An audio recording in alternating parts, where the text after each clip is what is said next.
안녕하세요. 저는 민수라고 합니다. 이 이야기는 제가 살고 있는 시골 마을에서 겪었던 정말 믿을 수 없을 정도로 기가 막힌 사건이자 동시에 제 인생을 큰 방향으로 바꿔 놓은 커다란 변곡점에 대한 기록입니다. 지금은 마음을 조금 추스르고 글을 쓰지만 그때를 떠올리면 여전히 심장이 덜컥 내려앉고 몸과 마음이 떨리곤 하지요. 제가 살고 있는 이 마을은 사방이 넓은 논밭과 낮은 언덕으로 둘러싸여 있으며 오래전부터 조용하고 평화로운 곳으로 이름나 있습니다. 봄이면 산들바람에 벚꽃잎이 흩날리고 마을 길가에는 개나리가 노란 꽃망울을 터뜨리며 논둑을 따라 철쭉이 피어나 사람들의 마음을 설레게 하고요. 여름이면 푸른 벼가 한껏 자라 하늘과 맞닿은 듯한 초록색 물결을 만들고 가끔씩 불어오는 바람에 따라 줄기가 좌우로 흔들리는 모습이 마치 작은 파도처럼 장관을 이룬답니다. 가을이 찾아오면 들판 전체가 황금빛으로 뒤덮여 저 멀리 산등성이까지 온통 노란 물결이 일렁이고 마을 사람들은 추수 준비로 바빠지고 겨울이면 서리가 하얗게 내린 새벽 풍경이 정말 그림이 되고요. 종종 내리는 한방눈이 지붕과 논밭을 하얗게 덮으면 그야말로 한 폭의 수묵화 같은 고즈넉한 분위기가 연출되곤 합니다. 이렇게 사계절 내내 아름다운 이 마을에서 저는 평생을 살아왔습니다. 사실 어린 시절부터 마을 밖에 나가 도시에 살 생각 자체를 거의 하지 않았지요. 초등학교 시절에는 해가 지도록 뒷산을 뛰어다니고 중고등학교 때는 방과 후에 논뚝길을 따라 자전거를 타고 친구들과 놀러 다니며 자랐습니다. 어른이 되어 결혼을 결심할 때도 저는 도시보다는 이 마을이 좋다. 여기서 작게나마 땅을 일구고 살고 싶다고 마음을 먹었죠. 그렇게 제가 맞이한 사람이 바로 아내 정숙 씨였습니다. 정숙 씨 역시 도시 생활보다는 농촌의 느리고 한적한 리듬을 좋아했고 사람들과 정을 나누는 걸 기쁘게 여기는 성격이었죠. 저와 결혼한 뒤 우리는 본격적으로 농사를 지었는데 워낙 부지런하고 열정적인 성격이라 새벽같이 일어나서 바칠 준비를 하곤 했습니다. 저야 솔직히 조금 과묵하고 또 잠이 많은 편이라 늘 아내가 먼저 일어나 불을 켜고 식사를 준비해 주어 겨우 제 시간을 맞춰주기도 했습니다. 제 아내는 주변 이웃과도 잘 어울렸습니다. 시골이 아무리 정겹고 사람 사이가 가깝다 해도 성격이 맞지 않으면 서먹하거나 갈등이 생길 때도 있는데 정숙 씨는 남녀노소 가리지 않고 먼저 웃으며 인사를 건네고 이웃 어르신들이 밭에서 힘들어 보이면 어느새 다가가 손발을 거들어 주곤 했습니다. 가령 이웃집 할머니가 나무를 캐고 계시면 할머니, 제가 좀 도와드릴게요. 허리 많이 아프시죠? 라고 조곤조곤 말을 붙이는 시기였습니다. 그렇게 누구에게나 따뜻하게 대하니 마을 분들이 저희 부부를 볼 때마다 정말 착한 젊은 부부다. 특히 정숙이 마음씨가 어쩜 그렇게 좋을까라는 말씀을 자주 하셨습니다.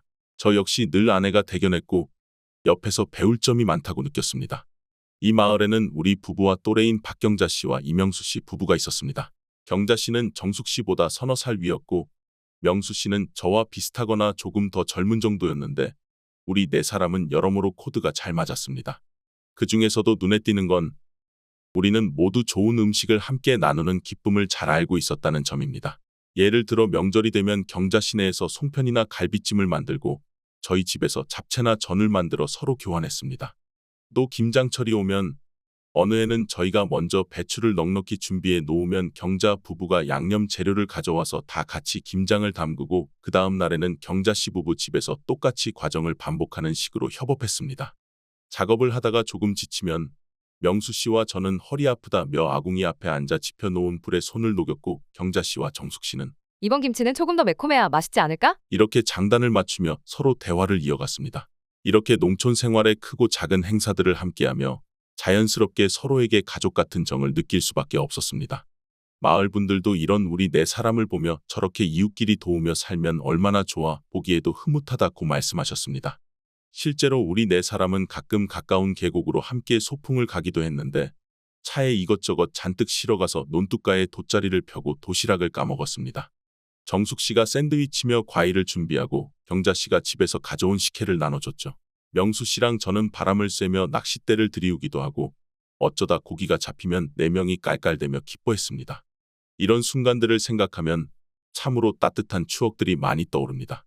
하지만 언제나 그렇듯이 인생은 늘 평탄하기만 한 길은 허락하지 않는 모양입니다. 그렇게 친밀하고 화목하게 지내던 어느 해봄, 저는 제 아내와 함께 밭에서 작업을 하고 있었습니다. 그 해는 유독 봄 기운이 빨리 찾아왔는지 아침부터 해가 강하게 내리쬐습니다.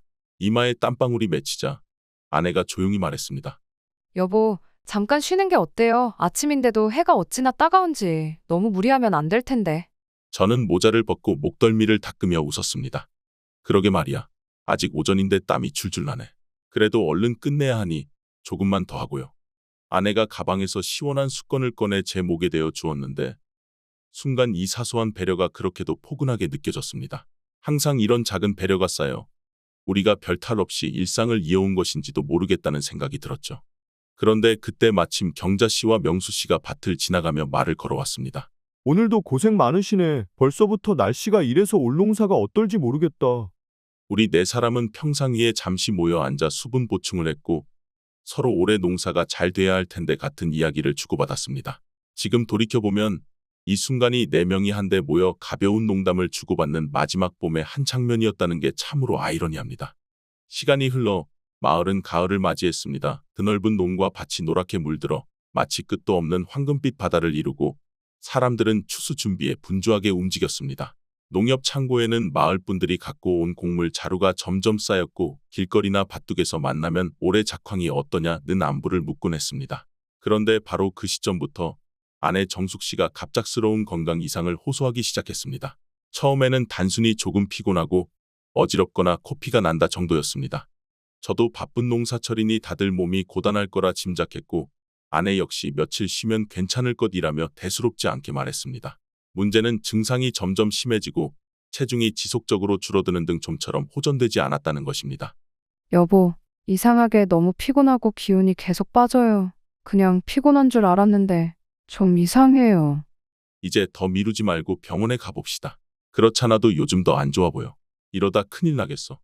하필 지금 농사가 바쁜데. 라며 주저했지만 제가 무작정 집에서 차를 몰고 읍내 병원으로 데려갔습니다. 간단한 치료만 받으면 나을 거라 생각했는데 의사가 이건 단순 증상이 아닌 것 같으니 더 큰 종합병원에서 정밀검사를 받으라고 하자 그제야 저도 아내도 불안감이 엄습했습니다. 정말로 예상치 못한 길이 열리려는 듯한 느낌이랄까요. 결국 우리는 종합병원에서 여러 검사를 받았고 그 결과 혈액암을 진단받았는데 생각보다 심각한 상태임이 확인됐습니다. 의사가 여기서는 치료가 안 될 것 같다. 큰 병원에 빨리 가봐야 할 필요가 있다고 말했을 때 저는 머릿속이 새하얗게 변해버렸습니다. 평소에 아프다는 말을 잘하지 않던 아내가 아프다고 한 지 얼마 되지도 않았는데 갑자기 이런 선고를 받다니 그저 믿기 힘들었고 서글펐습니다. 아내는 마침내 병실에 입원했고 저는 사실상 아내 곁에 붙어 살다시피 하며 병간호를 했습니다. 그 모습을 듣고 경자 씨와 명수 씨가 찾아왔습니다. 너무 걱정 마. 요즘 의술이 발전해. 못 고치는 병이 거의 없다더라. 이 언니도 기도 많이 할게. 라고 위로했습니다. 명수 씨 역시. 형님, 혼자 마음고생이 크시죠? 우리도 도울 수 있는 건 뭐든 해볼 테니 어깨 좀 펴세요. 라며 응원했습니다. 이 시점까지도 저는 이 두 사람에 대해 더없이 고마운 마음뿐이었습니다. 오래된 이웃사촌이자 친구가 이렇게 힘든 때 진심으로 걱정해주니 고맙지 않을 수 없었지요. 하지만 아내 상태는 시간이 흐를수록 나아지지 않았고 의료진이 점점 암울한 반응을 보이자 저도 머릿속이 하얗게 질리는 날이 많았습니다. 매번 검사 결과가 나올 때마다 호전보다는 빠르게 악화되고 있었고 몇 번을 다른 치료 시도도 해봤지만 환자 상태가 너무 안 좋다는 말만 나올 뿐이었습니다. 결국 늦가을에 찬바람이 불 때쯤 의사들은 솔직히 말해 치료가 어렵다, 환자분도 이미 많이 지쳐 계신다고 조심스레 알려왔습니다. 그 말이 있은 지 얼마 지나지 않아 제 아내 정숙 씨는 어느 추운 새벽에 조용히 숨을 거두었습니다. 제가 곁에서 조금만 더, 제발 조금만 더 나와 함께 있어 달라고 아내 손을 꼭 붙잡아 봤지만 인연의 끈이라는 게 그렇게 허망하게 끊어지고 말았습니다. 마치 하늘이 무너진 듯한 기분이 어떤 건지 저는 그때 처음으로 실감했습니다. 평생을 함께 하리라 믿었던 사람을 이렇게 갑작스레 잃다니 눈앞이 깜깜했지요. 장례식에서 문상객이 오면 저는 무슨 말을 건네야 할지조차 몰라 넋놓은 사람처럼 앉아 울기만 했습니다. 뻔히 날이 밝아오는 걸 보면서도 내일이 없는 사람처럼 절망에 빠져 있었습니다. 다행히 경자 씨와 명수 씨가 빈소를 지키며 조문객에게 인사를 해주고 음식과 절차를 챙겨줬습니다. 그들은 정신 차리셔야죠. 정숙이 떠난 건 정말 슬프지만 우선 장례는 잘 마쳐야 하잖아요. 라며 제게 여러모로 조언해줬고 저는 그저 고개를 끄덕이며 흐느끼는 게 전부였습니다. 이웃 주민분들과 마을 어르신들도 힘내라고 토닥여 주셨지만 그때 제 눈앞은 여전히 어둡고 막막했습니다. 이렇게 해서 아내의 장례가 모두 끝났고 저는 완전히 혼자가 된 채로 집에 돌아왔습니다. 이때까지만 해도 경자 씨와 명수 씨는 제게 가장 믿을 수 있는 이웃이자 친구처럼 느껴졌지요. 아직 제 앞에 닥쳐올 엄청난 일, 인생이 송두리째 뒤바뀔 만큼의 사건은 상상도 못한 채 말입니다. 장례가 모두 끝난 후 저는 텅 빈 집에 들어왔습니다. 며칠 전까지도 사람들의 조문 행렬과 경조사 절차로 북적였던 분위기가 한순간에 사라져버리니 어찌나 적막하던지요. 문을 열고 들어서자 음산한 정적이 저를 반기는 듯했습니다. 마치 누군가가 얇은 커튼을 친 채 제 목소리를 흡수해가는 느낌이 들었습니다. 정수가 이렇게 집에 돌아왔는데 당신이 없다니. 문득 혼잣말이 흘러나왔습니다. 하지만 응답해 줄 사람은 없었지요. 저는 신발도 벗지 않은 채 마루 끝에 서서 숨이 턱 막히는 기분으로 집안을 둘러보았습니다. 집안에는 여전히 아내의 흔적이 군데군데 남아 있었습니다. 부엌 한편에 시선이 머물렀습니다. 마지막으로 아내가 끓이던 국 그릇이 식탁에 그대로 놓여 있더군요.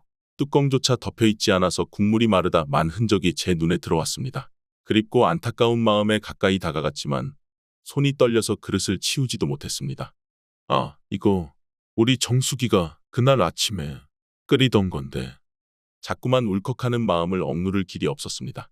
뒷골이 뻐근해질 정도로 울음이 터지려 했지만 그걸 겨우 참아보며 고개를 돌렸습니다. 그러다가 옷장 문이 살짝 열린 모습이 눈에 띄었습니다. 늘 아내가 제 옷과 자기 옷을 나란히 걸어두었는데 그 자리에 가장 좋아하던 진분홍색 겉옷이 그대로 있었습니다. 아직 체온이 남아있을 것만 같아 괜히 손을 뻗었고 옷자락을 잡은 순간 눈물이 왈칵 쏟아졌습니다. 정수가, 이 옷 네가 제일 좋아하던 옷이잖아. 어떻게 나 혼자 남아서 이걸 보고 있어야 하지. 처음엔 그냥 목이 메어 말조차 못했습니다. 저는 결국 바닥에 털썩 주저앉아 시큰하게 울음을 터뜨렸습니다. 몇 날 며칠 동안 장례식장에서 사람들 앞에서 참아왔던 눈물이 고요한 집안에서 한꺼번에 터져나온 것이지요. 허리를 굽히고 고개를 파묻은 채 흐느끼다 보니 머리가 띵하고 세상이 아득하게 느껴졌습니다. 그렇게 한참 울고 있는데 밖에서 인기척이 들렸습니다.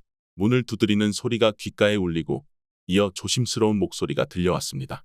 민수 씨, 계세요? 저 경자인데요.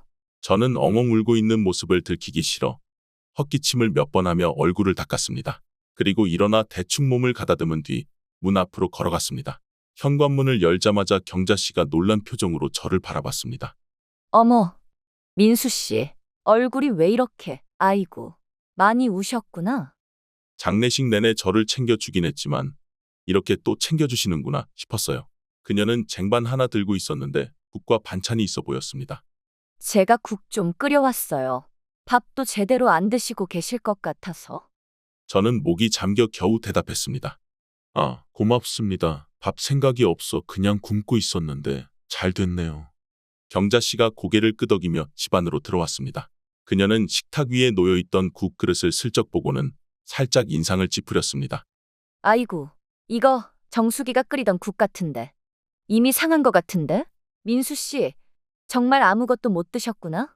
경자 씨가 조심스럽게 그 국 그릇을 치우며 말했습니다. 제가 새로 끓인 국이랑 반찬 좀 놔둘 테니 꼭 데워서 드세요. 혼자 계시니까. 이런 말 하기 뭐하지만 잘 드셔야 해요. 지금은 몸이라도 챙기셔야 정수기도 더 편히 쉬지 않겠어요? 그 말에 저는 잠시 고개만 끄덕였습니다. 속으로는 누가 그런 걸 모를까 싶었지만 막상 입이 떨어지지 않았습니다. 경자 씨는 이내 주방으로 가서 그릇이며 반찬들을 가지런히 정리했고 잠시 뒤 커다란 한숨을 내쉬며 돌아섰습니다. 민수 씨, 입맛이 없는 건 알지만 그래도 억지로라도 좀 드셔야 해요. 가뜩이나 힘든 시기에 영양 섭취 못하시면 더 고생하세요. 네, 알겠습니다. 신경 써 주셔서 정말 감사합니다. 경자 씨가 돌아가고 얼마 안 있어 명수 씨가 작은 쪽문을 두드렸습니다. 형님, 괜찮으신가요? 그도 저를 걱정하는 눈빛으로 바라봤고 마음 추스르시라는 말을 남기고는 바삐 돌아갔습니다. 그때까지만 해도 저는 경자 씨와 명수 씨의 호의가 정말 귀하고 고맙다고만 생각했습니다. 하지만 시간이 조금 흘러도 경자 씨의 방문은 계속되었습니다. 그래서 저는 조금 지나치다는 생각이 들 정도였어요. 처음에는 한나절에 한 번 정도였는데 그 후로는 하루에 여러 번, 심지어는 제가 집에 없는 사이에도 들락거리는 듯한 흔적이 보이곤 했습니다. 예컨대 어느 날 아침, 저는 농협에 들러 간단한 업무를 마치고 돌아왔는데 현관문이 이상하게 덜 닫힌 상태로 있었습니다. 닫았던 문이 왜 반쯤 열려 있나 해서 들어가 보니 거실 서랍이 어수선하게 뒤져 있었습니다. 마치 누군가가 바삐 뭔가를 찾다 만 듯한 흔적이라고 해야 할까요? 서류들이 반쯤 밖으로 튀어나오고 연필이나 자잘한 물건들이 바닥에 떨어져 있었습니다. 뭐지? 도둑? 저는 등골이 서늘해져 주변을 살폈지만 문이나 창문에 강제로 부순 자국 같은 건 없었습니다. 그리고 무언가 크게 사라진 것도 없어 보였지요. 창밖을 내다보며 혹시라도 범인이 아직 마당에 있나 싶어 살폈는데 마침 경자 씨가 담장 너머에서 모습을 드러냈습니다. 지금 들어오신 거예요? 아, 저도 방금 반찬 좀 갖다 드리려고 했는데 그런데 안 계시길래 그냥 제가 만든 반찬 좀 두고 가려고 들어왔었는데 현관문이랑 거실 저기 서랍문도 막 열려 있더라고요. 깜짝 놀랐어요. 아니, 혹시 도둑이라도 든 건가요? 경자 씨가 빠르게 말을 쏟아냈습니다. 저는 그녀의 말을 듣고 괜히 머리가 복잡해졌습니다. 분명 문이나 창문에 외부 침입 흔적은 없었고 경자 씨 외에 제 집에 들어올 만한 사람도 딱히 없었으니 말입니다. 그럼에도 불구하고 장례 이후 아직 정신이 없던 저는 이 사람이 설마 라는 의심을 구체적으로 하지 못했습니다. 그저 신경 써주셔서 감사해요 정도로 대응하고 말았지요. 하지만 이상한 느낌은 날로 커져만 갔습니다. 특히 경자 씨가 자꾸 제 아내가 남긴 돈에 대해 물어오기 시작했을 때 뭔가 석연치 않다는 생각이 제 안에서 확산되었습니다. 어느 날 아침이었습니다. 경자 씨는 식사도 제대로 하지 않는 저를 위한다며 다시 국을 들고 왔고 자연스럽게 거실 소파에 앉아 대화를 나누게 되었는데 그때 뜬금없이 이런 말을 꺼냈습니다. 민수 씨, 정수기가 노후 대비로 통장에 돈 꽤 넣어둔 거 있다고 들었는데 혹시 그거 지금 어떻게 하고 계세요? 저는 잠시 당황했습니다. 아내가 생전에 상속을 받은 것과 그간 모아둔 꽤 큰 액수의 돈이 있다는 것을 소문으로 마을 분들도 어렴풋이 알고 있는 것 같긴 했지만 이웃사촌인 경자 씨 입에서 먼저 나오니 기분이 묘했습니다. 그래도 흔한 호기심 정도라고 생각해 가볍게 대답했죠. 아, 네, 아직은 손 떼고 싶지 않아서 그냥 그대로 둬요. 사용할 일이 당분간 없기도 하고요. 그러자 경자 씨가 한숨을 푹 쉬더니 마치 걱정된다는 듯 고개를 기울였습니다. 아이고, 혼자 계시니 혹여 잃어버리시거나 도둑 맞으면 어떡해요? 세상 일은 모르는 건데 그걸 그대로 두면 불안하지 않으세요? 차라리 누군가에게 좀 맡기는 게 낫지 않나 싶어요. 아직 그런 생각을 해보진 않았습니다. 그래도 집안에 안전하게 보관 중이니 괜찮을 거예요. 저는 이렇게 대화를 맺으려 했지만 경자 씨는 쉽게 포기하지 않았습니다. 에이, 민수 씨도 참. 정수기가 힘들게 모은 돈이라면 더더욱 조심해야죠? 누구한테 맡기든지 은행 금고에 넣든지 간에 말이에요. 혼자 계시니까 무슨 일이 생길지 모른다니까요? 그 말에 저는 왠지 등골이 서늘해지는 기분이 들었습니다. 왜 아내가 모은 돈에 그렇게까지 관심을 보일까 하는 의문이 생겼습니다.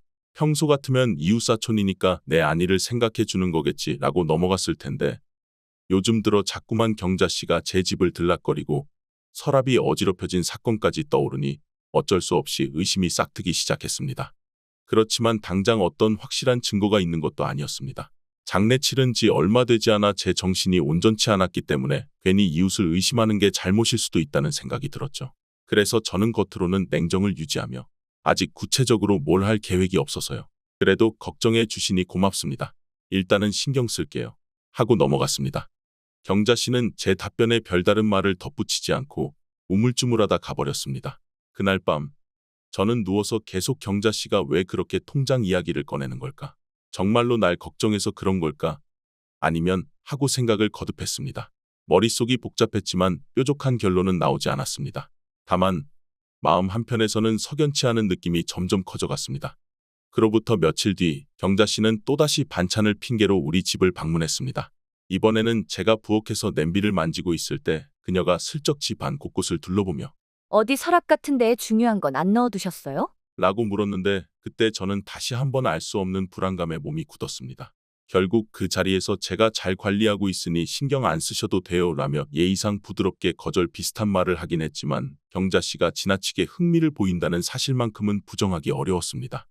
하지만 제가 앞서 말씀드렸듯 그 시점에는 아내 장례가 끝난 지 얼마 되지 않아 정신이 온전치 않았습니다. 상실감과 허탈함 그리고 장례 후 뒤처리 등으로 하루하루가 무감각하게 흘러가던 때였으니 이웃을 향한 의심을 구체화하기조차 어렵기도 했습니다.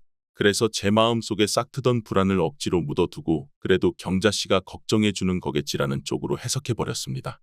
지금 돌이켜보면 그때 조금 더 빨리 경각심을 가졌다면 어땠을까 하는 아쉬움이 큽니다. 허나 그 시기에는 눈앞이 흐릿하고 감정이 가라앉은 상태여서 판단력이 무뎌진 탓에 경자 씨의 수상쩍은 태도를 깊이 파고들지 못했습니다. 그렇게 저는 경자 씨가 너무도 자주 찾아오고 집에 없을 때도 들어오는 상황을 이상하게 여기면서도 구체적인 행동을 취하진 않았습니다. 서랍이 어지럽혀져 있던 날조차도 장례 직후라 집 정리가 엉망이라 그런가라며 스스로를 설득했고, 정숙 씨가 힘겹게 모아온 통장 이야기를 자꾸 꺼내는 데 대해서도 이웃으로서 예민하게 걱정하는 것뿐이라 여겨 넘어갔습니다. 그 시기가 바로 저에게 다가올 더 큰 파문과 충격이 서서히 다가오는 전조였다고 이제는 확실하게 말할 수 있습니다. 하지만 당시에 저는 그 사실을 깨닫지 못했지요. 그저 그래도 경자 명수 씨 부부가 날 챙겨주니 든든하다 정도로 생각했고 더는 깊게 고민하지 않았습니다. 여전히 아내가 없는 공간에서 겪는 허전함이 너무 컸고 그 마음을 추스를 겨를도 없었으니까요. 그러다가 경자 씨가 저를 곤란하게 만드는 행동들 중 하나가 벌어졌습니다. 사실 이 사건 이전까지만 해도 저는 경자 씨가 조금 수상쩍다는 생각을 품고 있긴 했지만 구체적으로 이 사람이 정말 내게 해코지를 하려 드는 걸까 하는 의심에까지 이르지는 못했습니다. 그러나 이 일을 겪고 나니 더는 물러설 수도 애매하게 넘어갈 수도 없게 되었지요. 사건은 어느 날 아침 밭일을 마치고 돌아와 집 앞을 둘러보는 순간 시작되었습니다. 저는 최근에 아내와 함께 큰맘 먹고 모터펌프를 새로 장만한 터였습니다. 시골에서는 여름철에 물이 부족하거나 혹은 갑작스러운 침수 피해 등을 막으려면 각종 장비를 준비해 두는 게 좋거든요. 특히 아내가 살아있을 때 올해부터는 농작물에 물 뜰 때 편하게 하자. 라며 집요하게 제게 권유해 샀던 물건이라 제게는 꽤나 의미도 컸습니다. 그런데 집으로 돌아와 보니 그 귀한 모터펌프가 감쪽같이 사라져 있었던 것입니다. 원래는 마당 한편에 덮개를 씌운 채 둬서 누가 봐도 이것은 우리 집 농기구라는 걸 알 수 있었습니다. 저는 순간 당황해 혹시 내가 다른 데 치워뒀나 하고 집안 구석구석을 뒤져봤습니다. 창고, 헛간까지 모두 살폈지만 모터펌프의 흔적은 어디에도 없었지요. 이게 대체 어떻게 된 일이야? 도둑이 든 건가? 우선 저는 문이나 창문이 깨져 있지는 않은지 확인했습니다. 그런데 별다른 외부 침입 흔적은 없었습니다. 집 주변 땅을 살펴보니 누군가 무거운 물건을 끌고 간 흔적만 길게 남아 있었지요. 저는 이번에도 혹시나 싶어 경자 씨가 또 반찬을 가져다 주거나 아니면 명수 씨가 일손 거들러 왔나 하는 생각이 스쳐갔지만 구체적으로 확인할 길은 없었습니다. 급한 마음에 마을 사람들을 하나둘 만났을 때, 아니, 우리 집 모터펌프를 보신 분이 있느냐고 물었습니다. 다들 모른다는 반응이었는데 한참을 그러던 중 만삼인의 할머니가 경자 씨가 우리 집에서 뭘 가져가는 걸 봤다고 말씀하신 겁니다. 하도 황당해서 저는 경자 씨를 따로 불러 세웠습니다. 경자 씨, 혹시 모터펌프 가져가셨어요? 제가 집 앞에 뒀던 거 말입니다. 경자 씨는 조금도 미안해하거나 당황하는 기색 없이 오히려 우쭐한 표정으로 쓱 웃으며 말했습니다. 아, 민수 씨 댁 모터펌프요? 제가 어제 민수 씨를 못 빼어서 그냥 바깥에 방치돼 있길래 일단 제 창고에 넣어뒀어요. 아무도 없는 집에 그렇게 중요한 물건이 놓여 있으면 잃어버릴 수도 있잖아요. 저는 오히려 지켜준 건데 덕분에 안 없어져서 다행이죠? 그 말에 저는 순간 심장이 덜컥 내려앉았습니다. 아무 말도 없이 본인 멋대로 남의 집 물건을 가져가다니요. 저는 한껏 격앙된 목소리로 되물었습니다. 아니, 아무 말도 없이 가져가시면 어떡합니까? 그래도 저한테 연락이라도 해주셨어야죠. 혹시 제가 찾다가 못 찾으면 어쩌라고. 그러자 경자 씨가 씩 웃으며 혀를 끌끌 차듯 대답했습니다. 아이, 제가 괜히 오지랖 부렸나 보네요. 모터펌프가 그냥 바깥에 그대로 놓여 있었잖아요. 날도 그리 좋은 편이 아니고 누가 지나가다 슬쩍하면 어떡하나 싶어서 제가 얼른 치워둔 거예요. 이게 안 그랬으면 없어졌을 수도 있다고요? 묘하게 뻔뻔스럽고 또 내가 오히려 좋은 일 했다는 투의 어조였습니다. 저는 이미 전에 경자 씨가 여러 차례 수상한 태도를 보인 걸 알고 있었기에 이 말이 그저 호의라고만 느껴지지 않았습니다. 하지만 대놓고 당신이 내 물건을 훔치려 한 거냐? 라고 묻기도 애매했습니다. 일단 그녀가 오히려 지켜준 것이라고 주장하고 있으니 제가 딱히 뾰족하게 대응하기 어려웠던 겁니다. 알겠습니다. 일단 모터펌프 돌려주세요. 다음부터는 제 물건 손대지 말아주세요. 제게 연락하시는 게 우선이죠. 그러자 경자 씨가 아이고, 알았어요. 괜히 내가 나선 게 잘못이네? 하며 고개를 절레절레 흔들었습니다. 언뜻 보면 단순 오지랖일 수도 있지만 제 기분은 자꾸만 언짢아졌습니다. 설령 진짜 순수하게 도와준 거라 할지라도 이건 너무 일방적인 행동 같았습니다. 이후 며칠간 저는 그 일을 크게 문제 삼지 않고 경자 씨가 잘못한 건 맞지만 어떻게 해볼 도리도 없으니 넘어가자고 마음을 다잡았습니다. 다만 속으로는 정말 단순한 호의였을까? 아니면 뭔가 다른 꿍꿍이가 있을까 하는 찝찝함이 사라지지 않았습니다. 그런데 이게 단순한 해프닝이 아니었다는 사실을 깨닫기까지 그리 오랜 시간이 걸리지 않았습니다. 얼마 지나지 않아 경자 씨가 또 다른 악행을 저질렀기 때문입니다. 이번에는 더 심각했습니다. 바로 제 아내 정숙 씨가 애지중지하며 간직해왔던 많은 금반지들이 사라진 사건이었죠. 그 반지들은 정숙 씨가 살아있을 때 나중에 우리 아이들이 생겨 혼사를 치룰 때 자금으로 쓰든지 혹은 우리가 급히 돈이 필요할 때 써요. 라며 중요한 물건으로 여겼던 것이었습니다. 장례 후에도 저는 아내의 유품 중에서 귀중품은 따로 장롱 서랍 깊숙이 넣어둔 상태였습니다. 그런데 어느 날 문득 확인해보니 그 금반지들만 빼고 다른 물건 귀걸이나 목걸이 등은 다 그대로 있는 겁니다. 순간 온몸이 저릿했습니다. 이건 경자 씨가 서랍을 뒤지다가 뭔가 가져갔을 가능성이 높지 않을까 하고 의심이 확 몰려왔습니다. 그래서 곧장 경자 씨를 찾아가 혹시나 그녀가 뭔가 알고 있는지 슬쩍 물었습니다. 아내가 귀중품 중에 아끼는 금반지들이 있었는데 안 보이네요. 혹시 정숙 씨 살아있을 때 들은 얘기가 없냐는 식으로요. 경자 씨는 그때 천연덕스럽게 고개를 가로저으며 어머, 그런 게 있었어요? 난 전혀 들은 적도 없네요. 는 반응을 보였습니다. 그렇게 며칠이 더 흘렀습니다. 그런데 느닷없이 경자 씨가 제게 찾아와 반지 하나를 휙 내밀며 말하는 겁니다. 민수 씨, 이런 반지가 뒷마당 한 구석에 떨어져 있더라고요. 제가 갖고 왔는데 혹시 정수기 반지 아니에요? 왜 그렇게 방치돼 있었는지 모르겠네. 그걸 보는 순간 저는 주먹을 꽉 쥘 수밖에 없었습니다. 확실히 제 아내가 간직해 오던 바로 그 금반지들 중 하나였습니다. 어떻게 그렇게 뒷마당에서 발견됐는지 도저히 납득이 안 갔습니다. 저는 목소리를 낮추며 물었죠. 아니, 이 반지가 어떻게 거기에 떨어져 있죠? 제가 장롱 서랍에 넣어뒀던 건데요. 그러자 경자 씨는 양손을 허공에 흔들며 그럼 누가 꺼내다가 뒷마당에 흘려뒀나 봐요. 에이, 귀한 물건이면 더 조심하셨어야지. 제가 발견해서 다행이지. 아마 다른 사람이 봤으면 그냥 가져갔을 수도 있겠네? 당장 제 머릿속에는 본인이 빼돌렸다가 내가 반지 찾는다고 하니 다시 슬쩍 하나만 돌려주는 거 아닐까 하는 의심이 번쩍 들었습니다. 반지를 회수하게 된 건 다행이지만 이걸 어쩌면 좋을까 막막해졌습니다. 별다른 증거 없이 이거 당신이 훔쳐간 거 아니냐라고 대놓고 따지기도 어려웠습니다. 설령 제가 의심을 표명해봤자 경자 씨가 내가 없어진 반지를 발견해 돌려줬는데. 뭔 말이에요? 라고 되받아치면 제가 더 곤란해질 수 있으니까요. 이렇게 모터펌프 사건과 금반지 사건이 잇따르다 보니 저는 점차 경자 씨가 단순히 오지랖이나 호의만으로 이런 행동을 하는 게 아니라는 확신에 가까운 불안을 느꼈습니다. 그런데도 아직은 결정적 증거가 없으니 구체적으로 어떻게 행동해야 할지 난감했습니다. 그러던 중 경자 씨가 통장 얘기를 강하게 꺼내기 시작했습니다.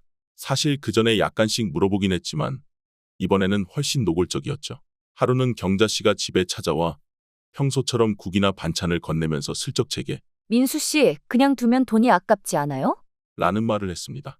저는 그때 무슨 소린가 싶어 물었죠. 아깝다니 뭘 말씀이십니까? 그러자 경자 씨가 갑자기 기회를 만났다는 듯 표정이 밝아지며 흥분된 목소리로 말했습니다. 제가 요즘 아는 사람이 있는데 대단히 좋은 투자처가 있다더라고요. 거기에 돈 맡기면 최소 2배 이상으로 불릴 수 있대요. 저도 거기에 얼마 투자해 볼까 생각 중이에요. 이 말을 듣고 저는 순간 등골이 서늘해졌습니다. 아내와 제가 함께 힘들게 모은 돈을 경자 씨가 자꾸만 엉뚱한 방향으로 끌어들이려 한다는 느낌이 확 왔지요. 그래서 곧바로 고개를 저으며 거절했습니다.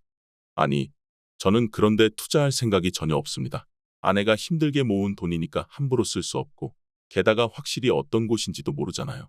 하지만 경자 씨는 아랑곳하지 않고 아이고, 안 쓰고 두면 죽은 돈 아닌가요? 차라리 저한테 계좌 넘기면 제가 알아서 굴려드릴 텐데 그럼 민수 씨는 편히 지내도 이자가 매달 들어오잖아요. 요즘 은행 이자는 얼마나 낮은데. 제가 받은 이 정보 다른 사람들은 잘 모르는 아주 괜찮은 정보랍디다. 라고 구슬렸습니다. 저는 한편으로 어이가 없었지만 다른 한편으로는 이 사람이 정말 우리 재산을 노리고 있구나 라는 확신이 섰습니다. 더는 대화할 가치가 없다는 생각에 곧장 잘라 말했습니다. 죄송한데 저는 그런 투자에 관심이 없습니다. 아내가 모아둔 돈이니 함부로 손 뗄 수 없고요. 그러자 경자 씨는 씁쓸한 미소를 지으며 좋은 기회를 스스로 차버리네. 나중에 후회하지 말아요. 라는 말을 남기고 돌아갔습니다. 그 말을 들은 뒤에 저는 온몸이 부르르 떨리는 걸 느꼈습니다. 분노와 허탈함이 동시에 밀려왔죠. 그리고 혹시 이미 우리 통장에 손을 댄 건 아닐까 하는 두려움도 생겼습니다. 그래서 며칠 뒤 저는 문득 아내와 함께 모았던 통장 잔액을 직접 확인해야겠다는 생각에 은행에 갔습니다. 다행히 조심스러워서였는지 아내가 사망하기 전부터 통장들을 잘 숨겨두긴 했지만 미처 통장 거래 내역까지 꼼꼼히 살펴본 적은 없었습니다. 솔직히 통장에 대한 비밀번호와 카드도 저만 알고 있었으니 별 걱정 없겠지 했었거든요. 그런데 은행에서 출력해본 내역에는 정말이지 믿기 어려울 만큼 충격적인 사실이 적혀 있었습니다. 통장에서 꽤 큰 금액이 여러 차례 인출되거나 이체된 흔적이 선명했는데 그 돈이 들어간 계좌의 예금주가 다름 아닌 박경자였던 겁니다. 이게 말이 되나? 내가 언제 이런 돈을 뽑거나 이체했지? 분명 나는 그런 적 없는데. 거래 내역에 찍힌 날짜와 시간 그리고 이체 횟수를 보고 있자니 전신이 떨려왔습니다. 수백만 원에서 수천만 원 단위로 여러 번에 걸쳐 나누어 보낸 기록이었으니 그 액수가 적지 않았습니다. 전혀 모르는 계좌라면 남이 나 몰래 썼나 싶을 수도 있는데 박경자 씨 이름이라니 설마라는 생각이 뇌리를 강타했습니다. 그 순간만큼은 은행 안에서 제가 숨 쉬는 것도 있고 멍하니 서 있었죠. 은행 직원이 손님 괜찮으세요? 하고 물어볼 정도였습니다. 은행 문을 나서자마자 머릿속은 혼란으로 가득했습니다. 마음 한켠에서 이건 나를 속이려는 거다. 경자 씨가 나쁜 마음을 품고 통장에 몰래 손을 댄 게 틀림없다는 분노가 치밀었고 다른 한편에선 에이 설마 그래도 우리가 얼마나 친했던 사이인데 아니 근데 이 기록은 또 어쩔 거냐 하는 회의가 교차했습니다. 정신이 멍해진 상태로 길거리를 걷는데 마치 세상이 뿌옇게 보이는 듯했습니다. 어떻게 이런 일이 내가 카드로 쓰지도 않았고 현금 인출도 안 했는데 도대체 누가 왜 이렇게 거래 내역서가 손에 들려 있는데 자꾸만 손이 떨려와서 제대로 들여다볼 수조차 없었습니다. 표에 적힌 날짜와 이체 금액 그리고 수취인 박경자라는 글자가 머릿속에 맴돌았습니다. 그제야 모든 게 명확해지는 느낌이었습니다. 모터펌프를 지켜준다는 명목으로 슬쩍 가져갔던 행동, 서랍에서 사라졌던 금반지들 그리고 최근에 자꾸 통장 이야기를 꺼내며 투자를 권하던 수상한 태도. 모든 조각이 하나로 맞춰지는 듯했습니다. 결국 아내가 세상을 떠난 그 시점을 노려 우리 재산을 빼앗아 가려던 건가. 이 사람을 이웃사촌이라 믿었는데 분노와 허탈함이 동시에 치밀어 올랐습니다. 갑작스레 세상을 떠난 아내 때문에 아직도 마음 정리가 안 된 상태였는데 하필 우리가 가장 가까운 이웃이라 믿었던 경자 씨가 그런 나쁜 마음을 품고 있었다니 내 손발이 부들부들 떨릴 수밖에 없었습니다. 그래서 저는 바로 경자 씨에게 따지지 않고 먼저 결정적 증거를 더 확보해야겠다고 생각했습니다. 사실 그 전까지만 해도 경자 씨가 제게 한 짓들을 일일이 떠올리면 당장에라도 뛰쳐나가 마구 소리치고 싶은 심정이었지만 만약 흥분한 채 들이댔다가 상대가 증거를 없애버리거나 오히려 더 뻔뻔하게 나오면 어쩌나 하는 걱정이 앞섰습니다. 저는 무턱대고 못만 나서는 성격이 아니었고 또 아내가 생전에 우리 무슨 일이든 생기면 조급히 굴지 말고 차근차근 생각해보고 그런 다음 해결책을 찾아봐요. 라고 자주 조언해 줬던 걸 떠올렸습니다. 그래서 마음을 진정시키고 확실한 증거를 잡아야만 한다고 결심하게 되었지요. 일단 CCTV부터 달아두자. 그래야 누가 언제 어떻게 들어와 뭘 뒤지는지 확실히 알 수 있지. 당시 시골집에는 보통 도둑이나 외부인이 잘 들지 않고 또 우리 주변 이웃끼리 서로 신뢰한다는 분위기가 깔려 있어 CCTV를 설치하는 건 흔한 일이 아니었습니다. 그래서 저도 조금 망설였지만 이미 경자 씨가 제 통장에서 큰돈을 몰래 빼갔다는 사실을 은행에서 확인한 뒤였기 때문에 가만히 앉아서 당할 수는 없었습니다. 문제는 어떻게 마을 사람들에게 들키지 않고 또 경자 부부에게 의심받지 않도록 설치하느냐였습니다. 시골 마을은 워낙 좁은 공간이고 누가 뭘 하고 사는지 이웃들끼리 금세 알게 되거든요. 그래서 저는 곧장 주변인에게 내가 CCTV를 단다고 떠벌리지 않고 살짝 둘러대는 방식을 택했습니다. 아이고 요새 멧돼지가 자꾸 논밭 근처까지 내려와서 걱정이에요. 고양이들이 쓰레기를 어지럽히기도 하고 그래서 담벼락 몇 군데에 카메라 한두 대 정도 설치하려고 합니다. 이 말을 마을 분들께 넌지시 흘려두었더니 대부분 요즘 들어 마을산 아래쪽에 멧돼지 출몰했다더니 민수 씨도 피해 입었나 보네. 얼른 잡아야 할 텐데 하며 대수롭지 않게 받아들였습니다. 경자 부부에게도 같은 이유를 내세웠지요. 경자 씨는 약간 의아한 표정을 지었지만 워낙 제가 성실하고 과묵한 사람으로 알려져 있었기에 설마 자신을 의심해서 카메라를 달았으리라고는 생각 못했던 모양입니다. 게다가 경자 씨 입장에서는 자신이 이미 여러 차례 집안을 뒤졌고 제가 아직도 뚜렷한 반응을 보이지 않고 있다고 생각했을 테니 별다른 경계심 없이 그래요. 뭐, 요즘 짐승들도 자주 내려온다던데 잘하셨네요. 라고 말하더군요. 그렇게 저는 곧장 카메라를 사다가 대문 근처와 거실 한편 그리고 서랍이 있는 방 주변에 간이 CCTV를 조심스레 설치했습니다. 제대로 작동하는지 확인하려면 전기선도 손봐야 하고 녹화 장치 세팅도 해야 하는 등 번거로운 부분이 많았지만 재산과 우리 부부의 명예를 지키려면 이런 수고로움이 아무것도 아니었습니다. 설치가 끝난 후 저는 여러 각도에서 테스트 영상을 찍어본 뒤 카메라 앵글에 사각지대가 없는지 화질은 괜찮은지 꼼꼼히 살폈습니다. 이제 어떻게 움직이나 보자고? 그 다음 날부터 저는 일부러 집을 비우는 시간을 늘렸습니다. 평소라면 밭일이나 집 주변 할 일이 많아 자주 외출하지 않았을 텐데 이번에는 읍내에 볼일을 만들고 혹은 친척 댁에 잠시 들른다거나 쓸데없이 마을을 빙빙 돌아다니는 식으로 집을 몇 시간씩 비웠습니다. 마음 같아선 당장 카메라에 경자 씨가 찍힌 걸 확인하자마자 뛰쳐나가 너 왜 멋대로 들어왔냐고 소리치고 싶었지만 최대한 침착해지려고 했습니다. 혹시 한번 못 잡으면 다음 기회를 놓칠 수도 있으니까요. 그러고는 드디어 제가 읍내를 잠깐 돌아다닌 어느 날 역시나 경자 씨가 슬쩍 제 집에 들어오는 모습이 카메라에 포착되었습니다.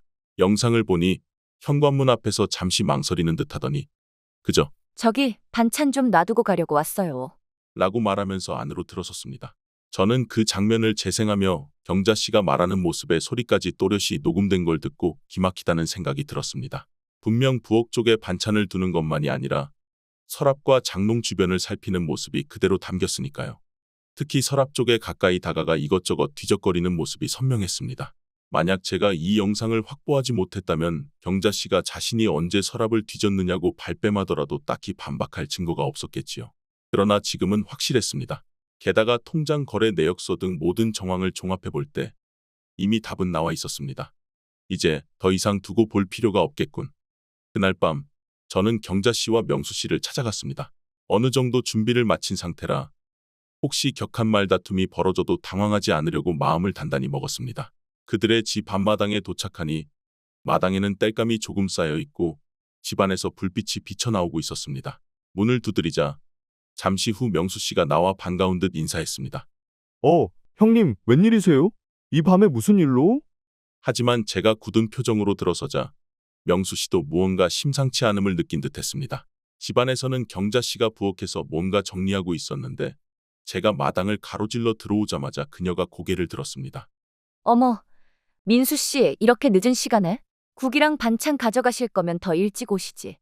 경자 씨는 태연한 표정이었지만 제 얼굴이 굳어있는 걸 보더니 슬며시 미간을 찌푸리며 말투를 바꿨습니다. 근데 뭐가 그렇게 심각하세요? 무슨 일 있으신가요?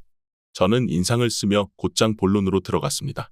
경자 씨, 명수 씨, 우리 집 통장에서 왜 큰돈이 빠져나갔을까요? 그리고 그 돈이 왜 경자 씨 이름 계좌로 들어가 있죠? 도대체 무슨 이유입니까? 그 말을 듣자 경자 씨가 얼굴빛이 확 바뀌는 게 눈에 보였습니다. 처음에는 그게 무슨 말이냐고 펄쩍 뛰었지만 저는 준비해 간 은행 거래 내역서 사본을 꺼내 보여주었습니다. 보세요. 여기 기록에 분명히 경자 씨 계좌로 거액이 여러 번 이체되었다고 나와 있지 않습니까? 그리고 제가 최근에 집을 비울 때마다 경자 씨가 우리 집에 들어오신 것도 확인했습니다. 말 돌리지 말고 사실대로 말씀해 보세요. 순간 경자 씨가 목소리를 높였습니다. 그래서요? 그깟 종이 쪼가리가 무슨 증거라도 돼요? 제가 언제 몰래 돈을 빼갔다는 겁니까? 돈이 내 계좌로 들어왔으면 그건 민수 씨가 보낸 거 아니에요? 내가 빼간 게 아니라 받은 거라면 어쩔 건데요? 옆에 있던 명수 씨가 황급히 거들었습니다. 형님, 혹시 상심이 크셔서 착각하시는 거 아닙니까? 요즘 제대로 못 주무시고 정신 없으시잖아요. 정말 뻔뻔한 태도였습니다. 저는 가슴이 울렁울렁 뛰었지만 다행히 이미 결정적 증거를 갖고 있음을 상기하며 최대한 진정을 유지했습니다. 곧바로 스마트폰을 꺼내 CCTV 영상 일부를 보여줬습니다. 거기엔 경자 씨가 제 집에 몰래 들어와 서랍을 뒤적이면서 뭔가를 확인하는 모습이 선명하게 담겨 있었죠. 여기 보세요. 제가 없는 사이에 집에 들어온 건 반찬 놔두러 왔다는 핑계겠죠. 근데 왜 서랍을 뒤지고 장롱을 열어보십니까? 경찰에 바로 신고할 겁니다. 그 순간 경자 씨는 눈을 번득이며 비웃듯 말했습니다. 그래요. 신고해보세요. 괜히 무고로 엮고소 당하면 어쩌시려고 그래요? 진짜 민수 씨, 요즘 정신이 없어 사람을 이렇게 의심하나요? 나도 가만 안 있을 거예요. 그 뻔뻔함에 저는 오히려 담담하게 곧장 경찰서에 가서 증거 제출하겠습니다 라고 선언했습니다. 그리고 주저없이 돌아섰습니다. 뒤에서는 명수 씨가 형님, 잠깐만요. 하며 붙잡으려 했지만 저는 대답하지 않았습니다. 이미 다 확인된 일이었고 경자 씨가 끝까지 발뺌하려 든다면 정식으로 법적으로 가리는 수밖에 없다고 생각했습니다. 곧장 경찰서로 간 저는 은행 거래 내역서와 CCTV 영상 캡처 그리고 제가 적어둔 사건 일지 모터펌프 사건, 금반지 사건 등까지 제출했습니다. 경찰은 처음엔 시골 마을에서 흔치 않은 사건이긴 하다면서도 자료를 꼼꼼히 살펴보고는 즉시 수사에 들어갔습니다. 며칠 뒤 경자 부부가 경찰 소환을 받고 조사를 받게 되었지요. 초반에 경자 씨와 명수 씨는 억울하다, 민수 씨가 착각한 것이라며 소리치고 우리야말로 무고로 고소할 수 있다고 협박도 했다고 들었습니다. 그러나 수사관이 은행 계좌 이체 내역, CCTV 영상, 또 제가 진술한 고가 농기구와 금반지 사건 등을 차근차근 대조하자 경자 씨가 점점 더 입을 다물게 되었다고 합니다. 명수 씨도 자기는 아내가 돈을 훔친 줄 몰랐다고 발을 빼려 했지만 이미 부부 사이에서 어느 정도 공모한 정황이 드러나 결국 말문이 막혔다고 하더군요. 결국 경자 씨가 저희 통장에서 빼돌린 금액은 꽤 컸고 거기에 각종 물건도 무단으로 가져갔다는 혐의가 성립했습니다. 그들을 법정까지 끌고 가 형사처벌로 감방에 쳐넣고 싶었지만 최소한 그때로서는 전액 변상과 도둑맞은 물건 반환이 우선이었습니다. 저는 은행 계좌를 통해 되찾을 금액을 정확히 산정했고 경찰 도움으로 그 돈과 물건들을 돌려받을 수 있었습니다. 이 소식이 시골 마을에 금세 퍼져나간 건 전혀 놀랍지 않습니다. 워낙에 사람이 적고 서로 소문이 빠른 데다 경자 부부가 민수 씨와 아주 가깝게 지내던 이웃이라는 사실로 유명했으니 마을 사람들도 엄청난 충격을 받았습니다. 그간 명절이며 김장철에 다 같이 모여왔던 사이가 어느 순간 배신과 도둑질로 얼룩져 버렸으니 이웃들에게도 큰 배반감을 안겨줬지요. 마을 분들은 어쩌면 저렇게 못된 짓을 했느냐며 한껏 분개했고 경자 부부가 실제로 통장돈을 빼돌렸다는 사실을 듣자 다들 등을 돌렸습니다. 이웃 어르신들이 아이고, 마을에서 오래 지내왔다고 서로 믿고 지냈는데 저렇게 천륜도 없는 짓을 하다니 라며 한탄했고 시장통이나 밭둑에서 경자와 명수를 만나도 누구 하나 말 한마디 안 섞고 피했습니다. 원래 시골은 좁은 사회라 소문이 돌면 순식간에 모두가 알게 되거든요. 결국 경자와 명수는 이 마을에 더 이상 머물기 어려워졌습니다. 일각에서는 얼굴 들고는 못 다닌다는 말도 나왔으니 얼마나 따가운 시선을 받았겠습니까? 결국 두 사람은 집을 부랴부랴 정리해 다른 지역으로 떠났습니다. 사실상 쫓겨났다시피 된 거지요. 길가에 지나가던 분들이 그 집도 금세 처분하고 나가더라, 어디로 이사간대 하고 말할 정도로 발빠르게 짐을 싸서 호련히 사라졌습니다. 자업자득이라는 말이 딱 어울리는 꼴이었습니다. 그리고 저 역시 아내가 세상을 떠난 지 얼마 안 된 시점에 이렇게 파렴치한 배신을 겪었으니 심적으로 얼마나 큰 상처를 입었겠습니까? 처음에는 정말 멍하니 지낸 날이 많았습니다. 정수가 내가 더 일찍 눈치챘어야 했는데 하고 아내를 그리워하며 자책도 했습니다. 만약 아내가 살아있었다면 당신 언제까지나 이렇게 순진하게 사람 믿으면 안 돼요. 라고 조언해줬을지도 모르겠다는 생각이 들었습니다. 그래도 다행이라면 다행인 건 결국에는 재산을 되찾았고 법의 심판 아래 진실이 밝혀졌다는 점이었습니다. 경자명수 부부가 더 이상 발뺌할 길이 없도록 증거를 확보한 것이 주요했고 시골 마을 주민들도 민수 씨가 얼마나 억울했겠느냐며 제 편을 들어주셨습니다. 제가 그렇게 준비해서 파헤치지 않았으면 증거 없이 경자 부부의 말에 휘둘려 더 오래 곤란을 겪었을지도 모르죠. 하지만 진실이 밝혀져도 마음의 상처는 한동안 쉽게 아물지 않았습니다. 매일 밤 아내 사진을 보며 정수가 내가 떠난 뒤 별별 일을 다 겪고 있네. 그래도 이제 그 사람들 짓은 더 이상 안 당해도 된대. 라고 중얼거리면서 어쩔 수 없이 눈물이 핑 돌았습니다. 허무하기도 하고 배신감에 치가 떨리기도 했지요. 그래도 주변 어르신들과 친지들의 응원 덕분에 조금씩 힘을 냈습니다. 재산을 돌려받은 것도 큰 도움이 되었고요. 그 후로 저는 마을을 돌아다니면서 경자 부부 이야기를 묻는 분들께 결국 다 밝혀졌으니 더는 저도 할 말 없어요. 한동안은 좀 힘들겠지만 잘 버텨보려 합니다. 라고 간단히 설명했습니다. 대부분 사람들이 마음고생이 심했겠네. 그래도 재산은 다 찾았다니 천만다행이요. 라며 저를 위로해줬습니다. 이웃 할머니들은 김치며 반찬 등을 건네주시며 이제 그 사람들 신경 쓰지 말고 힘내라고 독려하기도 했습니다. 결론적으로 경자 부부가 제게 벌인 이 만행은 약삭빠른 절도이자 신뢰에 대한 뻔뻔한 배신이었습니다. 제가 아내를 잃고 정신없을 때 틈을 타 큰돈을 빼가려 했고 만약 제가 일찍 눈치채지 못했다면 더 큰 피해를 입었을지도 모르겠습니다. 그렇지만 CCTV 설치와 은행 거래 내역 확인, 그리고 경찰 신고라는 매뉴얼대로 차근차근 움직였기에 결국에는 그들이 가져간 돈과 물건을 전부 돌려받을 수 있었습니다. 그리고 뻔뻔하게도 끝까지 발뺌하려던 그들은 법과 마을 사람들의 분노 앞에서 참담하게 무너질 수밖에 없었죠. 솔직히 그런 끔찍한 배신을 당하고서도 한동안 실감이 잘 안 났습니다. 어떻게 그토록 가까웠던 사람들이 우리에게 이런 짓을 하는 생각이 맴돌았죠. 마치 아내를 2번 잃은 기분이었다고 할까요? 한 번은 병으로 아내가 세상을 떠났을 때, 또 한 번은 믿었던 이웃이 제 등을 치며 도둑질을 자행했다는 데서 오는 허무함이었습니다. 그러나 결국엔 진실이 밝혀지고 법적으로 명명백백하게 그들의 죄가 드러났기에 저는 제가 지켜야 할 것을 지켜낼 수 있었습니다. 비록 마음의 상처는 컸지만 다시 한번 아내가 말하던 어떤 일이든 쉽게 흥분하지 말고 차근차근 증거와 과정을 쌓아나가라는 충고가 옳았다고 깨달았습니다. 만약 제가 처음부터 호통을 치며 덤볐다면 경자씨 부부는 증거를 없애버리거나 무고니 뭐니 오히려 저를 물고 늘어졌을 테니까요. 정수가, 내가 더 일찍 알아봤으면 너 힘들게 모은 돈을 이런 식으로 도둑맞지 않았을 텐데 하고 아내 사진 앞에서 사과하듯 중얼거린 적도 많습니다. 그렇지만 아내가 혹시 하늘에서 본다면 그래도 제때 눈치채서 싹 돌려받았다니 정말 다행이야. 당신 수고했어. 라고 미소 지어줄 거라고 마음속으로 믿습니다. 그 생각이 지금까지도 제게 작은 위로가 됩니다. 며칠을 그렇게 보내다 보니 문득 아내가 떠올랐습니다. 항상 남들을 위해 뭔가를 해주고 싶어 하던 사람이었거든요. 이웃 어르신들이 밭일에 지쳐 있으면 슬며시 밥과 반찬을 가져다 드리고 아이들이 마을 회관 앞에서 뛰어놀면 간식이라도 챙겨주려고 했던 마음 따뜻한 사람이었죠. 그런 아내가 남긴 돈을 그냥 은행 통장에 방치해 두는 게 점점 못마땅하게 느껴지더군요. 내가 남긴 돈을 이대로 두긴 싫고 뭔가 의미 있는 데에 써보고 싶다는 마음이 자꾸만 커졌습니다. 정수가, 내가 평소에 아이들과 어르신들을 아끼던 걸 잘 아니까 그걸 이어갈 뭔가를 해보면 어떨까 하고요. 바로 그때 떠오른 것이 마을 한편에 버려진 채로 오래 방치돼 있던 낡은 창고였습니다. 원래는 몇십 년 전 마을 공동 창고로 쓰였으나 시간이 흐르면서 지붕이 새고 벽도 균열이 생겨 방치된 곳이었죠. 누가 봐도 손봐야 할 부분이 많았고 솔직히 그냥은 쓰레기나 짐을 쌓아놓는 창고 이상으로 활용하기 어렵다는 평가가 대부분이었습니다. 그런데 저는 그 창고를 우리 마을 작은 도서관으로 바꿔보면 어떨까 싶었습니다. 마을에 뚜렷한 문화시설이 없는 상황에서 아이들이 자유롭게 책을 읽고 쉬어갈 수 있는 장소를 만들면 어떨까 했던 겁니다.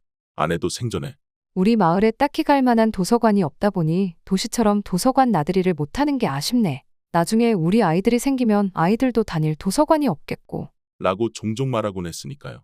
이건 그녀가 늘 간절히 바랐던 바일 테니 그런 유산을 실현시켜주면 하늘에서 기뻐하리라 확신했습니다. 물론 창고 상태는 엉망이었기에 결코 쉽지는 않았습니다.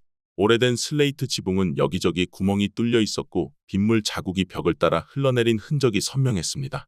바닥은 군데군데 갈라지고 습기가 올라오기까지 했죠. 저 혼자서 이걸 어떻게 고쳐 나가야 할지 막막했지만 그래도 일단 마음을 정했으니 직접 발벗고 뛰기로 했습니다. 마을 이장님을 찾아가 의논했습니다. 저기 이장님, 제가 버려진 창고를 사서 작게나마 아이들과 어르신들을 위한 도서관을 만들면 어떨까요? 조금만 보수하면 꽤 괜찮지 않을까 싶은데요. 이장님은 처음엔 아이고, 그 건물 좀 낡아 터졌는데 괜찮겠어? 라며 걱정하셨지만 제 열의와 아내 정숙 씨의 뜻을 전해 들으시더니 점차 긍정적으로 바뀌었습니다. 그래, 민수 씨가 그렇게 마음 먹었다면야.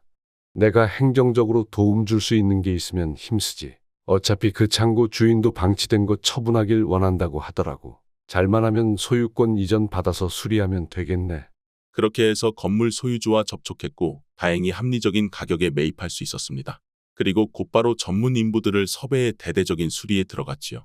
낡은 슬레이트 지붕을 걷어내고 새로 깔끔한 재질의 지붕을 올리는 과정에서 비용이 꽤 들어갔지만 그래도 저는 아내가 남긴 유산을 더 뜻깊게 쓰겠다는 결심이 섰으니 주저하지 않았습니다.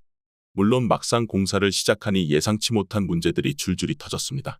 벽돌이 이미 안쪽부터 곰팡이가 슬어 곧 무너질 위험이 있었고 바닥 시멘트는 깎아내고 다시 치워야 할 정도였습니다. 하나하나 돈과 시간이 들었지요. 그래도 이장님이 읍내 자원봉사단체와 연결해 주시면서 재능 기부를 해 주실 분들이 조금씩 늘었습니다. 인테리어를 간단히 도와주시는 분, 도배나 페인트 칠을 해주는 분, 전선이나 전기 설비를 확인해 주는 분 등 생각보다 많은 사람들이 작은 도서관이 생기면 좋겠다며 기꺼이 손을 빌려주셨습니다. 그 기간 동안 저도 하루 종일 몰두했습니다. 아내가 떠난 뒤 한동안 무기력했는데 이렇게 공사를 하면서 땀 흘리다 보니 내가 다시 살아있는 느낌이 들기도 했지요. 무거운 자재를 옮기고 폐기물을 치우며 더러워진 손을 씻을 틈도 없이 일하다 보면 가끔 정수가 이 지붕 고쳐서 여기서 아이들 책 읽게 할 거야. 네가 좋아하던 일 내가 대신 해보는 거다라고 속으로 말하게 되었습니다. 아내가 옆에서 힘내요. 라고 응원해 줄 듯한 기분이 들었습니다. 한 달, 두 달 공사가 점점 마무리 단계에 접어들자 이제 본격적으로 책들을 채워 넣어야 했습니다. 시골 마을에는 서점 자체가 거의 없으니 제가 읍내나 시내에 있는 헌책방을 수소문하기도 했고 온라인 중고 서점에서 싸게 구입하는 방법도 알아봤습니다. 또 마을 방송을 통해 아이들 그림책이나 중고 도서 기증을 받는다고 안내했습니다. 그랬더니 제법 많은 분들이 우리 집에도 옛날 책이 있는데 안 봐서 쌓아두고만 있다며 기꺼이 내놓아 주셨습니다. 그렇게 다양한 연령대가 읽을 만한 책들이 하나둘 모이기 시작했습니다. 어린이를 위한 동화책부터 청소년 소설, 그리고 역사 인문학 서적, 심지어는 농사 팁이나 전통 요리책처럼 이 마을 분들이 흥미롭게 볼 만한 것들까지요. 가장 힘들었던 건 책장을 짜고 정리하는 과정이었습니다. 건물만 수리했다고 해서 도서관이 완성된 건 아니니까요. 일부 자원봉사자들이 책장을 만들거나 조립해 주긴 했지만 책을 주제별 연령대별로 분류하고 표시를 붙이려면 적잖은 시간이 걸렸습니다. 그래도 저는 하나하나 정성껏 이름표를 달고 마을 분들이 쉽게 책을 찾아갈 수 있도록 표지를 붙였습니다. 아이들이 앉아 편히 책을 펼칠 수 있도록 작은 탁자와 방석, 푹신한 소파도 하나 구비해뒀고요. 어떤 자원봉사자분은 계절마다 어울리는 꽃 장식을 해놓으면 어떻겠느냐며 화분까지 선물해 주셨습니다. 그렇게 몇 달을 꼬박 노력한 끝에 드디어 조그마한 도서관이 모습을 갖추게 되었습니다. 별것 아닌 창고였는데 깔끔한 페인트를 칠하고 책장에 책들을 채워 넣으니 제법 그럴듯하더군요. 저는 그곳을 정숙인의 작은 도서관이라고 부르기로 했습니다. 특별한 현판까지 달아놓진 않았지만 그래도 정수기의 뜻을 기린다는 의미로 마을 게시판에도 그렇게 적어두었습니다. 개관 행사날 저는 마을 분들을 초대해 소소한 기념식을 열었습니다. 사실 호들갑 떨 만큼 거창한 규모는 아니었습니다. 그냥 한낮에 다 같이 모여 간단한 다과를 즐기고 도서관 내부를 둘러보는 수준이었죠. 그래도 이장님이 마이크를 잡고 여러분, 오늘은 우리의 민수 씨가 마을에 큰 기여를 하게 됐으니 다 같이 박수로 환영합시다. 고 말씀하셨고 사람들은 우르르 환호해 주었습니다. 아이들은 우와, 그림책이 이렇게 많아. 하고 신나서 방석에 주저앉아 여기저기 책장을 뒤적였고 어르신들은 옛날 전래동화도 있네. 울 손주들도 데려와야겠다. 하고 웃으며 말씀하셨습니다. 저는 저도 모르게 굳은 표정으로 경직되어 서 있다가 사람들이 환하게 웃어주는 걸 보니 왠지 모르게 가슴이 뭉클해져서 긴장이 풀어졌습니다. 수고롭던 공사 기간을 지나 드디어 이 마을에 쓸 만한 공간 하나가 탄생했구나 싶어서요. 그래서 소박한 개관식이 끝날 즈음 저는 마이크를 잡고 작은 인사말을 전했습니다. 여러분, 이 도서관은 제 아내 정숙 씨가 생전에 항상 아이들과 어르신들에게 편안한 쉼터가 있었으면 좋겠다고 말했던 그 바람을 실현해 본 것입니다. 저는 특별한 건 하지 못했지만 그저 제 아내가 생전에 바랐던 꿈을 이어보려 노력했을 뿐입니다. 모두가 자유롭게 책도 읽고 쉬어가고 교류하는 공간으로 잘 활용해 주셨으면 합니다. 사람들이 손뼉을 치고 격려해 주셨습니다. 누군가는 정말 수고 많았어요. 정숙 씨도 하늘에서 분명 기뻐할 거예요. 라고 말해 주셨습니다. 저는 가슴이 뜨거워져 잠시 입술을 꼭 깨물었습니다. 그리고 한쪽에 정숙 씨 사진을 조그맣게 놓아두고 그 앞에 꽃을 한 송이 올려놓았습니다. 창문 너머로 오후 햇살이 부드럽게 들어와 사진을 은은하게 비추는데 마치 고생했어요. 여보, 이제 그만 울고 웃으면서 사람들을 맞이해도 돼. 라고 말해주는 것만 같았습니다. 정수가 내가 떠난 뒤에 참 많은 일을 겪었는데 그래도 결국 우리가 모았던 돈을 이렇게 쓰게 됐어. 아이들도 좋아하고 어르신들도 흥미로워하시니 네가 좋아하던 대로 사람들을 위한 공간이 되었어. 그 순간 저는 이제서야 아내가 남긴 유산을 제자리처럼 활용하게 된 데 대해 마음 깊은 곳에서 안도감을 느꼈습니다. 물론 사랑하는 사람을 잃은 아픔은 여전히 컸고 믿었던 이웃에게서 배신당해 재산을 빼앗길 뻔한 상처도 쉬이 잊히진 않았지만 적어도 어둠 속에서 헤매다가 희미한 빛 하나를 잡은 기분이 들었습니다. 지금 저는 그 도서관을 직접 운영하면서 아이들과 어르신들을 매일 맞이하고 있습니다. 아침이면 문을 열고 바닥을 쓸고 서가들을 정리하며 새로 기증받은 책을 분류합니다. 오후가 되면 학교를 마친 아이들이 우르르 몰려와 오늘도 책 빌려가도 돼요? 라고 묻거나 삼촌, 이 그림책 너무 귀여워요. 하며 웃습니다. 어떤 날은 어르신들이 삼삼오오 모여 옛 이야기를 하시며 책 한 권씩 꺼내 보시기도 합니다. 그러다 저에게 이 책 재밌네. 우리 정숙 씨가 진작 이런 공간 만들고 싶어 했던 거야? 하고 묻기도 하십니다. 그럴 때마다 저는 네, 아마도 그랬을 겁니다. 하고 작게 미소를 짓습니다. 가끔은 아내 생각이 불현듯 떠올라 새벽까지 잠 못 드는 날도 있습니다. 집에 혼자 들어와 마당에 앉아 있으면 정수가 내가 혼자서도 잘 해나가고 있는 거 맞지? 하고 되뇌게 됩니다. 마음 한구석에서 울컥하긴 해도 도서관에서 아이들이 책 보는 모습과 어르신들이 웃는 모습을 다시금 떠올리면 한결 기운이 난달까요? 마을 분들이 민수 씨, 이 도서관 정말 좋아요. 아이들이 아주 좋아하네요. 고맙습니다. 라고 할 때면 저도 모르게 코끝이 찡해집니다. 그렇게 보면 경자 씨 부부의 악행은 결국 온 마을에 드러나 그들을 떠나게 만들었고 저는 그 과정에서 쓰라린 경험도 있었으나 결국 아내의 뜻을 이어 이렇게 의미 있는 일을 하게 만든 것도 사실입니다. 소 잃고 외양간 고쳤다는 말이 될 수도 있겠지만 그래도 내가 잃을 뻔한 재산을 되찾고 그것을 더 귀하게 쓰고 있다고 생각하면 아내가 하늘에서 저를 보고 조금은 자랑스러워해 주지 않을까 싶습니다. 혹시 이 이야기를 듣는 분 중에서 억울한 일을 당하거나 믿었던 사람에게 배신을 겪어 힘들어하시는 분이 계시다면 부디 끝까지 포기하지 마시라고 말씀드리고 싶습니다. 저 역시 처음에는 분노와 절망에 빠져서 아무것도 못할 뻔했지만 차근차근 증거를 확보하고 법적 절차를 밟았더니 결국 진실이 밝혀졌고 재산을 지켜낼 수 있었습니다. 그 과정은 물론 고통스러웠습니다. 아내를 잃은 지 얼마 되지 않은 상태에서 가장 믿었던 이웃이 등을 치다니요. 다만 내가 움직이지 않으면 그 어떤 정의도 드러나지 않는다는 사실을 깨닫게 되었습니다.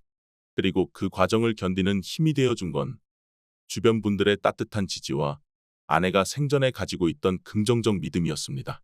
아내는 늘 사람이 아무리 힘들어도 결국에는 서로 돕고 살아야 한다고 말하곤 했습니다. 경자 씨 부부에게 배신당했지만 그래도 다른 이웃들과 친지들은 저를 진심으로 도와주고 결국 저는 우리 마을의 도서관을 열어 보람차게 살아가고 있습니다. 그게 바로 아내가 생전에 바라던 서로를 위한 삶을 조금이라도 실현하고 있는 게 아닌가 싶습니다. 이제는 꽤 시간이 흘렀지만 아직도 가끔은 아내의 사진을 보며 살포시 말할 겁니다. 정수가 당신이 평생 모아둔 돈, 내가 이 도서관으로 잘 가꾸어 놓았지? 아이들도 너무 좋아하고 어르신들도 와서 추억을 나누고 가셔. 내가 하늘에서 지켜보고 있다면 꼭 미소 지어 주기를 바란다. 그럴 때면 늘 사진 속 아내가 제게 환하게 웃는 것처럼 보이는 건 아마 제 마음이 만들어내는 착각이겠지요. 하지만 저는 그 착각조차도 사치라고 여기지 않습니다. 오히려 그것이야말로 제가 삶을 버텨낼 수 있는 가장 큰 위안이라고 생각하니까요. 이제는 누구든 도서관에 찾아오면 차 한 잔을 내놓으면서 자유롭게 둘러보시고 마음에 드는 책이 있으면 가져가셔도 돼요. 대출증만 쓰시면 됩니다라고 말합니다. 아이들은 동화책을 뒤적이며 수다 떨고 어른들은 농사와 건강 관련 서적을 들춰보시기도 하고요. 가끔 청년들이 찾아와 우리 마을에 이런 곳이 있는지 몰랐네요. 되게 좋다라면서 칭찬해 줄 때면 진심으로 뿌듯합니다. 제 이야기는 여기까지입니다. 긴 이야기 끝까지 들어주셔서 정말 감사합니다.